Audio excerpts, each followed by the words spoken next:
মেহেদি ভাই, বাড়িতে আছো ভাই? মেহেদি ভাই, কিরে আলামি নাকি? তুই ভালো সময় আছিস, একটা খুশি সংবাদ আছে, আয় এদিকে এদিকে।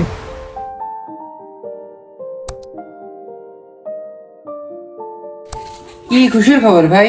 আলামিন, আমার তো চাকরি হয়ে গিয়েছে, সরকারি চাকরি হয়েছে। সরকারি চাকরি আছে তোমার? কি যোগ্যতা আছে তোমার? চাকরি পাইতে হলে তো লেখাপড়া করা লাগে।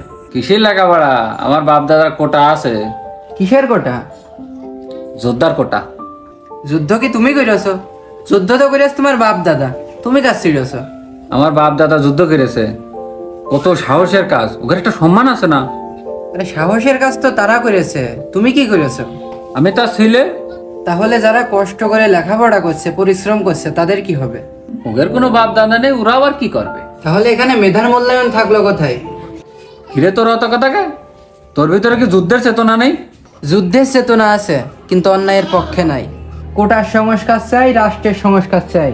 যতদিন না দাবি মানবে ততদিন মাপ নাই। একজন মুক্তিযোদ্ধার সন্তান মেধাবী হতেও পারে, নাও পারে, সেটা স্বাভাবিক। কিন্তু যারা যুদ্ধ করেছে কিন্তু সনদ পায়নি, তাদের কি হবে? একজন ছেলে তার জীবনের অর্ধেক সময় ব্যয় করে এই পড়ালেখার পিছনে।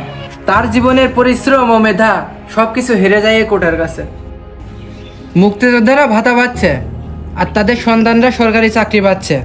আর কি লাগে? আমি একজন বীর মানে এই নয় যে আমার 14 গোষ্ঠী বীর। আমি একজন চোর মানে এই না যে আমার 14 গোষ্ঠী চোর। যদি তাই হয়, তাহলে আবার নতুন করে তালিকা করা হোক, যে রাজাকার ছিল তার 14 গোষ্ঠী রাজাকার।